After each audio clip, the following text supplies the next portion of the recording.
మంత్రి ఆర్కే రోజా టీడీపీ యువగళం సభపై కీలక వ్యాఖ్యలు చేశారు.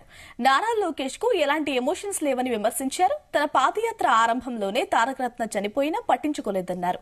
తమ ప్రభుత్వం విద్యార్థుల బంగారు భవిష్యత్తు కోసం ట్యాబులను పంపిణీ చేస్తుంటే ప్రతిపక్షాలు అర్థం పర్థం లేని ఆరోపణలు చేస్తున్నాయని మండిపడ్డారు. తిరుపతిలో state institute of home management లో నిర్వహించిన క్రిస్మస్ వేడుకల్లో మంత్రి రోజా పాల్గొన్నారు.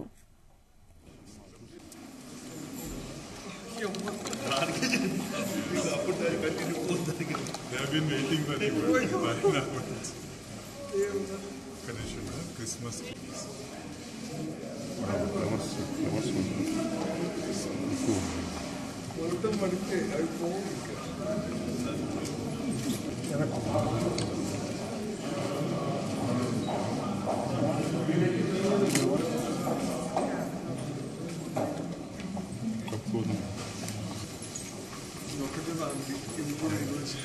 Thank you so much, madam. I was very late అయింది కదా.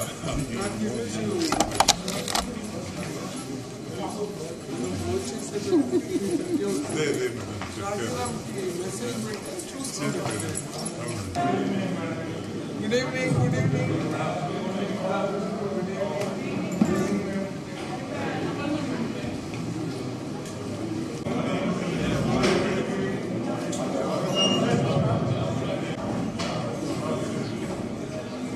నిజంగా చాలా దురదృష్టం ఏంటంటే ఆంధ్రప్రదేశ్ ప్రజలు చీత్కరించుకున్న సిగ్గు లేకుండా మళ్లీ ఆంధ్రప్రదేశ్లోకి వచ్చి ఇక్కడ ప్రజలు సుఖంగా ఉంటే చూసి సహించలేక ఎలా విషం చిమ్ముతున్నారు తెలుగుదేశం పార్టీ వాళ్ళు, జనసేన వాళ్ళని మొన్న యువగళం ఫినిషింగ్ సభలో మనం చూసాం.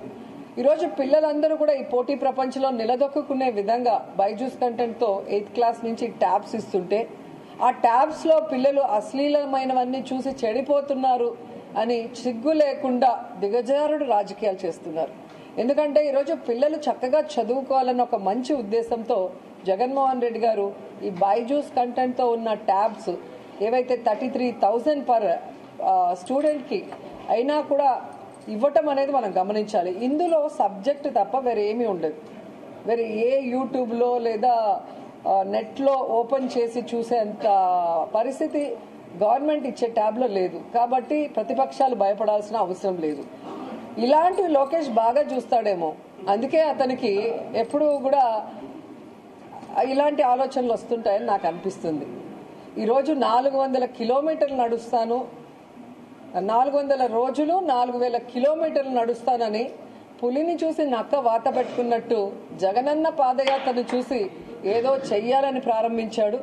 అతను ఎంత ఐరన్ లెగ్ అనేది ఆ యువగళం పాదయాత్ర స్టార్టింగ్ డేనే తెలిసిపోయింది.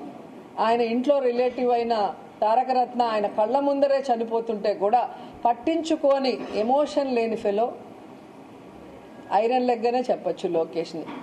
ఇప్పటికి మీరు చూస్తే 400 రోజులు కాదు కదా, నాకు తెలిసి 40 రోజులు కూడా కంటిన్యూస్ గా నడిచినట్లేడు. నిన్నేమో 200 రోజులు అన్నట్టుగా వాళ్ళు ఆ మీటింగ్ లో అన్నారు. 200 రోజులైనా కూడా 200 సార్లు బ్రేక్ తీసుకున్న ఏకైక ఫెయిల్యూర్ పొలిటీషియన్ ఎవరైనా ఉన్నారంటే అది లోకేష్ అని ఈ సందర్భంగా నేను తెలియజేసుకుంటున్నా.